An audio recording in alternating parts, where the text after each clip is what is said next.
प्रेम की कथा, ये व्यवहार की कथा, ये गुणों के अभिवर्धन की कथा।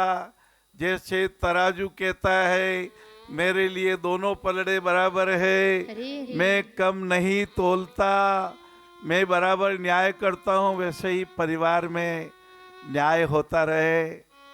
इधर राजा जनक जी ने अपने पुरोहित जी को भेजा। उन्होंने बड़े विनम्र भाव से कहा आपको धनुष यज्ञ में बुला रहे हैं। बड़े प्रसन्न होकर के अपने गुरुदेव के चरणों में प्रणाम करके आगे आगे गुरुदेव चल रहे, विश्वामित्र जी गाधी पुत्र, और पीछे पीछे राम भगवान, उनके पीछे लक्ष्मण भगवान चल रहे हैं। और वहां जाके देखा बहुत बड़ा धनुष, बीचों बीच रंगमंच पर बहुत बड़ा धनुष, शिव जी का धनुष, चारों तरफ राजा महाराजा बैठे हैं, बीच में चक्रवर्ती सम्राट जनक जी बैठे हैं। और जनक जी के संकेत पर बंदी जनों ने घोषणा सुनाई, सुनिए सुनिए, हमारे राजा चक्रवर्ती जनक जी की प्रतिज्ञा सुनिए। शिव जी के धनुष को जो कोई भी राजा महाराजा, इस सभा में उपस्थित कोई भी महानुभाव तोड़ डालेंगे, उनके गले में स्वयंवर की माला सीता जी अर्पण कर देगी और सीता जी का विवाह उनके साथ हो जाएगा। सुनिए सुनिए। राजा की सब सौगंध शपथ धनवा द्वारा पूर्ण होगी, जो वीर धनुष यह तोड़ेगा सीता उसको अर्पण होगी। और सुनकर के ओ महाराज, राजा और महाराजा, कोई ताल ठोक रहे हैं, कोई हाथ पे हाथ ठोक रहे, कोई हाथ को जंगा पे मार रहे हैं, कोई मुच्छों पे ताव दे रहे हैं और उठ उठ के धनुष की तरफ जा रहे हैं। पर महाराज उठना तो दूर है, वो धनुष खिसकता तक नहीं। गणा की मूचा नीची हो गई सीता जी का ब्याह में, बड़ा बड़ा योद्धा बलकारी क्या 12 का भाव में। लाला मूछ ऊंची और नीची कई करनी, अपना गुणारी मूछ ऊंची कर लो। हाँ महाराज कहते हैं अरे ये तो बड़ी शीलवान है, ये तो इस नगर में बड़े सज्जन हैं, आप धर्मशाला बना रहे हो, आप दिव्यांगों को ऑपरेशन करा रहे हैं, आप इनके आर्टिफिशियल लिम्ब लगा रहे हैं, आप इनके सिलाई सेंटर चलाना चाहते हैं, आप इनका कैलिपर्स चलाना चाहते हैं, आप फलाने सेठ जी के पास पधार जाना।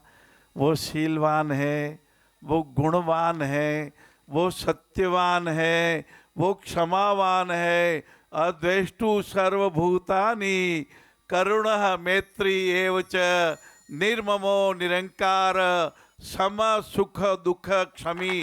वो क्षमावान है, वो मानते हैं हे समय नदी की धार की समय सब बह जाया करते हैं, हे समय बड़ा बलवान की भैया पर्वत झुक जाया करते हैं, अक्षर समय के चक्कर में सब चक्कर खाया करते हैं, पर कुछ ऐसे होते हैं इतिहास बनाया करते हैं, इतिहास बनाया करते हैं।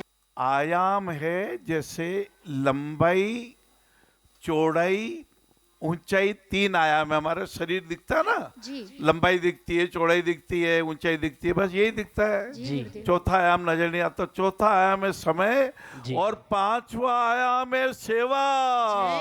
सेवा धर्म महान है, अति प्राचीन विचार,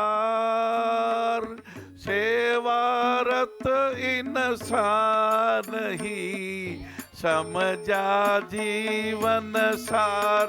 नारायण समझा जीवन सार, समझा जीवन सार। तो आइए ले चलते हैं आपको भगवान द्वारिकाधीश के पावन नगरी में द्वारिका में आयोजित संस्थान द्वारा सेवा के शिविर की ये पावन झलक। आप श्री देख पा रहे हैं दृश्य द्वारिका में संगठित नारायण माँ गोमती द्वारिकाधीश कृपा सेवा सत्संग मंडल के। धर्म प्राण है पूरी द्वारिका, सेवावित स्वाभाविक है। दिव्यांगों की सेवा करना दया भाव आप्लावित है। धर्म प्राण है